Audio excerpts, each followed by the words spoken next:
So let's talk about Cressida and Malachi. How old is Cressida? She's 16. And how old is Malachi? 9. And how is Cressida doing in school? Oh, she's an academic student. Okay. She's very good. She has an ambition to become a pharmacist. She is she's a sport. She likes to play sport. She's good behaving, but she had problem by worrying about her schooling and worry about place to live. And now, so what are you looking to come out of this? What are you asking the landlord and tenant board in Toronto Community Housing to do? All I want is a place to comfortable to live, that my daughter can finish up her school, and that Malachi can be comfortable, because I'm worried about my kids that having no place to stay. And that's so, as long as I got a place to stay, I'm comfortable.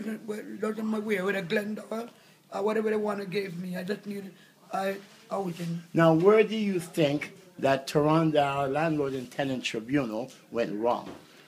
Do you think they were wrong in ruling against you and evicting you? Yeah, they do. And why were they wrong? Because they believe the police over me. They believe, but they're the police, they're the law. Should we not believe the police?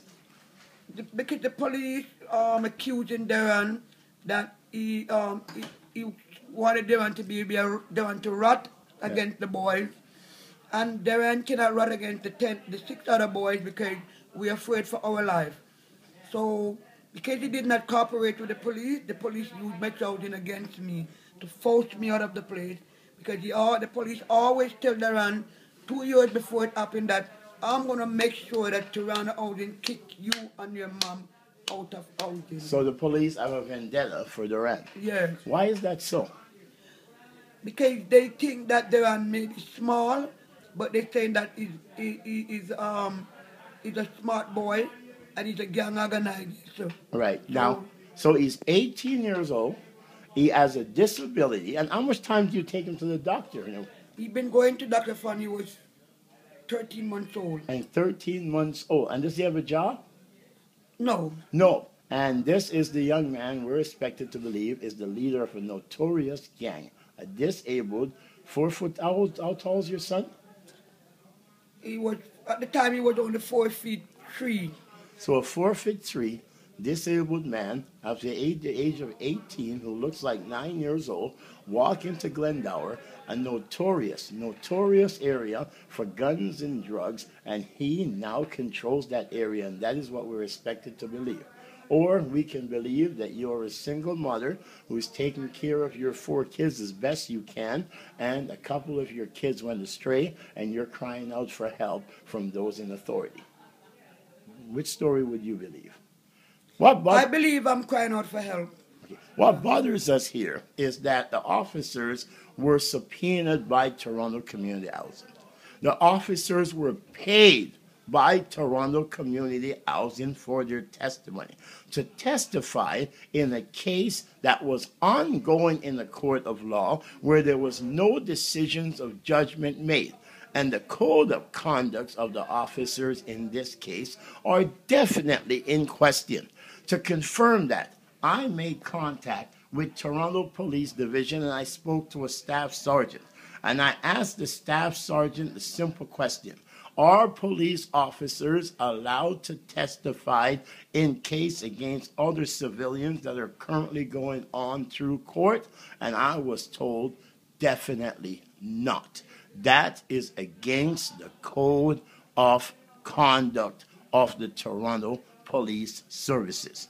And another question we have, were these officers paid by the Toronto Police Services and the Toronto Community Housing at the same time? And are these officers consistently the same officers who are going to court to testify for Toronto Community Housing against tenants who are in the at-risk communities? For us to evict Mrs. Plunkett and her children, I will interpret it as the lawyer for Toronto Community Housing interpreted. It would be unfair. It would be unjust, and it will also be unlawful, but most importantly, for us to evict Mrs. Plunkett and for us to ban Durant Blackwood for her home when he's released from custody after doing his time is for us to send a clear message that our correctional services do not work. If we believe in our correctional facilities, then we cannot punish Mrs. Plunkett and her children for a crime that was committed by someone else, even though he's a family member over a year ago. We are going to evict this woman and her children a year later when there is no possible threat to the community on the grounds that Duran Blackwood is in custody. And for us to evict this woman and her children, that is for us to maliciously persecute this family. In Toronto and in Ontario, that will not happen. Good? Okay.